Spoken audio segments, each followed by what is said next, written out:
Hello guys, स्वागत है आपका एक और नई वीडियो में। आज का जो हमारा क्वेश्चन है exercise 4.2 question number third. Question है हमारा find two numbers whose sum is 27 and product is 182। Quadratic equation में अभी तक हमें डायरेक्टली इक्वेशंस मिल रही थी जिसको सॉल्व करके हम एक्स की वैल्यूज फाइंड कर रहे थे। अब यहाँ पे हमें पहले इक्वेशन फॉर्म करनी है और इक्वेशन फॉर्म करने के बाद उन एक्स की वैल्यूज को फाइंड करना है। ठीक है, तो हमें यहाँ पे क्वेश्चन मिला है फाइंड टू नंबर्स, दो नंबर्स हैं। तो स्टार्टिंग में हम दोनों नंबर को एक x मान लेते हैं, ये हमारा फर्स्ट नंबर हो गया, और सेकंड नंबर हमारा हो गया y। ये हमारे दो नंबर्स हो गए। दोनों का सम जो है 27 है, यानी कि x plus Y is equal to 27, ये हमें बोला गया है इस लाइन के हिसाब से। एंड प्रोडक्ट इज 182, और इन्हीं दोनों नंबर का प्रोडक्ट जो है वो है 182।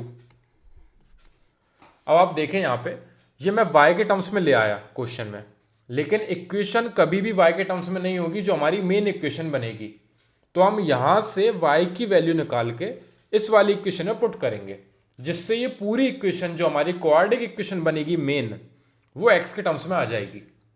स्टार्टिंग में आप इस तरीके से लिख सकते हो, उसके बाद जब क्वाड्रेटिक इक्वेशन आपकी फॉर्म होए वो आपकी x के टर्म्स में होनी चाहिए। तो यहां से हमने y की वैल्यू निकाली, y आएगा हमारा 27 माइनस एक्स। इस x को हम उस साइड ले आए 27 के पास, ताकि हमें y की वैल्यू मिल जाए। यहां से हमें ये y की वैल्यू मिल गई है। इस y की वैल्यू को ले जाके हमने यहां पे पुट कर दी, यानी कि x मल्टीप्लाई बाय y की जगह पे मैं लिख सकता हूं 27 माइनस एक्स, क्योंकि ये y की वैल्यू मैं हब्याल पहली जो मेरी इक्वेशन बनी थी उसके हिसाब से मैं निकाल के लाया था, इज इक्वल्स टू 182। अब आप देख सकते हैं हमारी जो इक्वेशन आ चुकी है वो पूरी x के टर्म्स में है, जो कि हमें चाहिए थी। अभी भी ये क्वाड्रेटिक इक्वेशन नहीं बनी है, अभी हम प्रोडक्ट करेंगे तो हमारी क्वाड्रेटिक इक्वेशन फॉर्म हो जाएगी। लेकिन इधर तक आने के लिए आपको ये लिखना कंपलसरी है। सेम ये सेकंड इक्वेशन इस तरीके से लिखना भी कंपलसरी है। Find two numbers whose sum is 27, x plus Y is equal to 27 and product is 182, x into Y is equal to 182। तो यहां से आप वैल्यू निकालोगे y की, उसको ले जाके दूसरी इक्वेशन में पुट करोगे, ताकि आपका पूरा जो इक्वेशन है वो x के टर्म्स में आ जाए। अब यहां से हमें बस इसको सॉल्व करके x की वैल्यू फाइंड करनी है। x का मल्टीप्लाई करते हैं हम अंदर दोनों में, x का 27 में मल्टीप्लाई करा तो आएगा 27x, और x का फिर हमने ले जाके माइनस के x में मल्टीप्लाई करा तो आएगा हमारा माइनस का x square is equal to 182। अब हम इन दोनों को उस साइड ले जाते हैं। उधर क्यों ले जा रहे हैं हम? क्योंकि ये एक्स स्क्वायर इस साइड नेगेटिव है, हमें एक्स स्क्वायर पॉजिटिव होना बहुत जरूरी है। हमेशा याद रखना, एक्स स्क्वायर को हम पॉजिटिव लेके चलेंगे, उससे हमारी इक्वेशन बहुत आसानी से सॉल्व होगी। तो ये दोनों वैल्यूज उस साइड जाएंगी तो हमें इक्वेशन मिलेगी, इस साइड बचेगा 0 इज इक्वल्स टू, यहां पे 182 पहले से है, ये माइनस का एक्स स्क्वायर उस साइड जाके प्लस का एक्स स्क्वायर हो जाएगा, और ये 27x जो यहां पे प्लस का था वहां जाके माइनस का 27x हो जाएगा। ये आ चुकी हमारी इक्वेशन। इसको हम अरेंज कर लेते हैं। अरेंज किस ऑर्डर में करेंगे? हमने पढ़ा है कि क्वाड्रेटिक इक्वेशन हमेशा ax square plus B x plus C is equal to 0 के फॉर्मेट में रहती है। तो हम इस ऑर्डर में इस इक्वेशन को अरेंज कर लेंगे। पहले एक्स स्क्वायर वाले टर्म को लिखेंगे, यानी कि एक्स स्क्वायर आएगा सबसे पहले, फिर एक्स वाले टर्म को लिखेंगे, यानी कि -27x को लिखेंगे हम, एंड देन जो हमारा कांस्टेंट वाला पार्ट है यानी कि 182 जो भी न्यूमेरिकल वैल्यू है उसको हम इन दी एंड लिखेंगे इज इक्वल्स टू 0। हमने ये रीअरेंज कर लिए इक्वेशन। देखिए, अगर हम डायरेक्टली इक्वेशन बनाते, सिर्फ इस स्टेप को हम डायरेक्टली भी कर सकते थे। किस तरीके से? हमें बताए प्रोडक्ट जो है दो नंबर का 182 है, पहला नंबर हमारा x है, दूसरा नंबर कैसे पता चलेगा? Two numbers whose sum is 27, यानी कि अगर एक नंबर आपका x है तो दूसरा 27 माइनस एक्स ही होगा, और दोनों का प्रोडक्ट 182। तो आप डायरेक्टली इस लाइन से भी शुरू कर सकते हो क्वेश्चन को, और अगर आप ये एक्स्ट्रा करोगे तो इससे आपकी गलती कभी नहीं होगी। इसलिए मैं प्रेफर करूंगा कि आप सब पहली स्टेप ये और दूसरी स्टेप ये जरूर लिखें, उसके बाद आप इक्वेशन पे आए। ठीक है, अब यहां से हमें x की वैल्यूज फाइंड करनी है। इस इक्वेशन को सॉल्व करते हैं। हमने पढ़ा है कि एक्स स्क्वायर के आगे अगर कोई भी वैल्यू नहीं है यानी कि 1 है वहां पे परमानेंट, और a और c का यानी कि 1 और 182 का हम प्रोडक्ट करेंगे, जो कि आएगा 182 प्लस का 182 आया है प्रोडक्ट। उसके बाद इन्हीं 182 के हम निकालेंगे फैक्टर्स आएंगे। 2 से हमने करा 9 टाइम्स 1 टाइम्स 91, 7 से जाएगा 7 1 जा 7, 7 3 जा 21, फिर ये 13 से कैंसिल होगा 1 टाइम्स।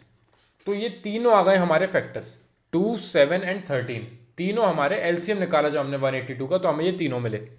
अब हमें इन्हें दो पार्ट में ऐसा डिस्ट्रीब्यूट करना है कि उनको ऐड या सब्ट्रैक्ट करके हमारा माइनस का 27x आ जाए।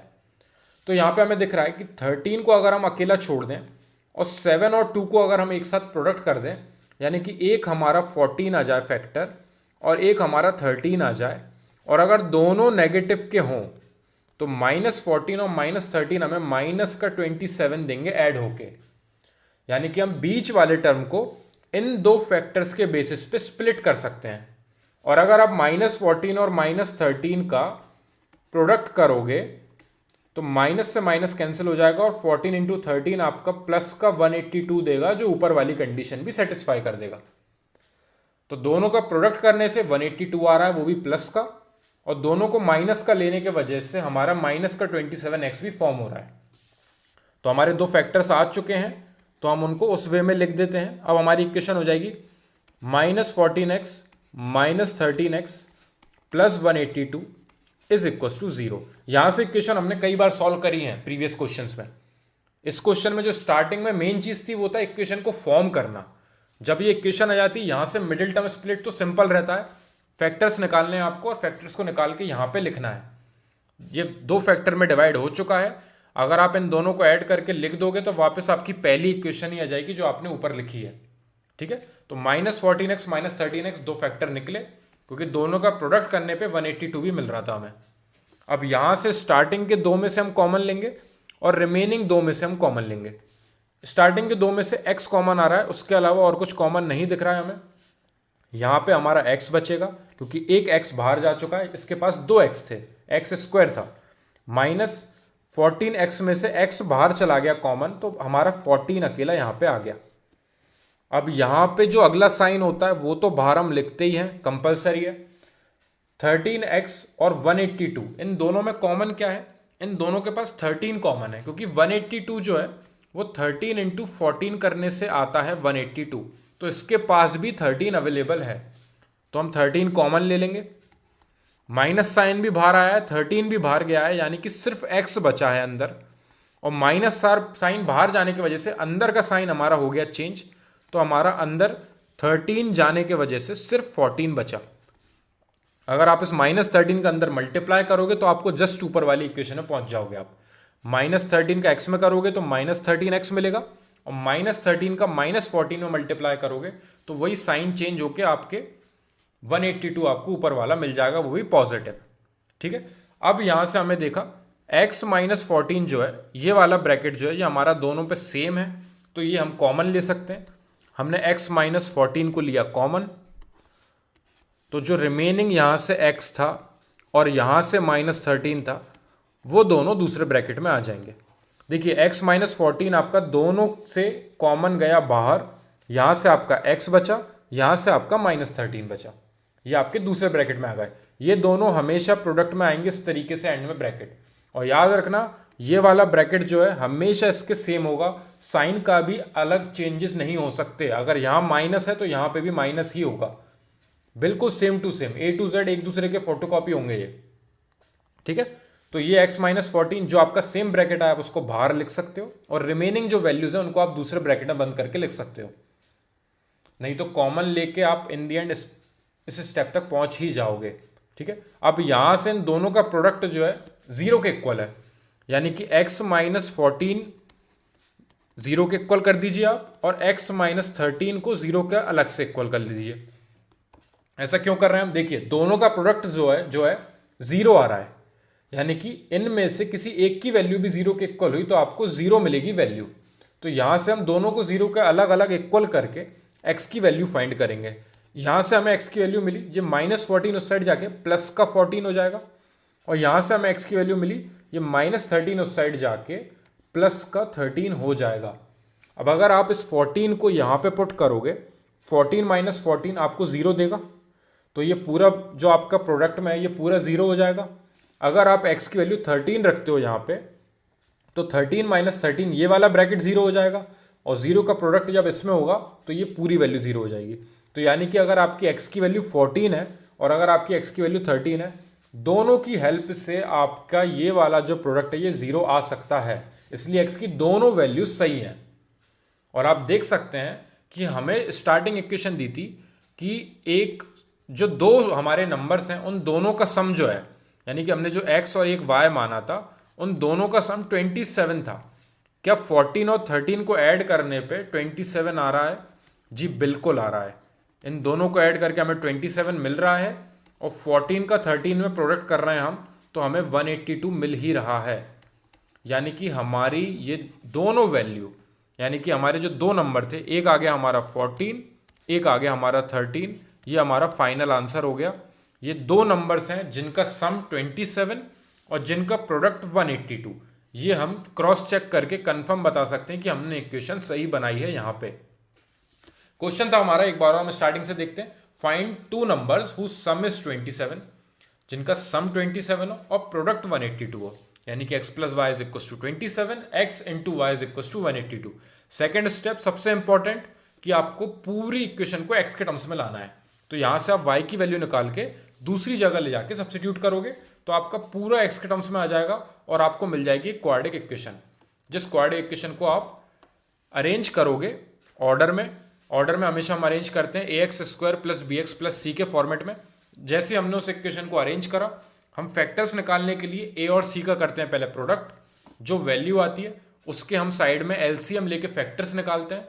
उन फैक्टर्स को दो पार्ट में डिस्ट्रीब्यूट करते हैं, -14 और -13, क्योंकि दोनों को सब्ट्रैक्ट कर, दोनों को हमने नेगेटिव लिया तो ऐड होके माइनस का 27 यानी कि मिडिल टर्म को फॉर्म कर रहे हैं। तो हमने इसको स्प्लिट कर दिया दो पार्ट में। स्प्लिट करने के बाद स्टार्टिंग के दो में से कॉमन लिया और बाद के दो में से कॉमन लिया। कॉमन लेने के बाद ये ब्रैकेट हमेशा सेम आता है, इसको हम वापस कॉमन लेते हैं और रिमेनिंग जो वैल्यूज होती हैं वो दूसरे ब्रैकेट में आ जाती हैं। x - 14 को जीरो के अलग इक्वल कर लो, x - 13 को जीरो के अलग इक्वल कर लो, तो आपकी x की दो वैल्यूज निकल आएंगी। वो दोनों वैल्यूज को आप एक बार क्रॉस चेक कर सकते हो कि आपके दोनों नंबर 14 और 13 ही हैं कि नहीं। आप अगर ऊपर जाके इक्वेशन में देखोगे कि दोनों का सम 27 आना चाहिए और 14 और 13 को ऐड करके 27 मिल रहा है और दोनों को प्रोडक्ट करके 182 मिल रहा है, यानी कि आपकी दोनों इक्वेशन को सेटिस्फाई कर रही हैं ये दोनों वैल्यूज। तो यहां से आपके ये दोनों फाइनल आंसर हो जाएंगे। इस तरीके से हम इन वर्ड प्रॉब्लम्स को पहले इक्वेशन में कन्वर्ट करते हैं और उसके बाद x की वैल्यू निकालते हैं हम मिडिल टर्म स्प्लिट यानी कि फैक्टराइजेशन मेथड से। कोई डाउट हो अगर आपको इस क्वेश्चन में, मेरे को कमेंट सेक्शन में बताना, हम उनको सॉल्व करके नेक्स्ट क्वेश्चन की तरफ बढ़ेंगे।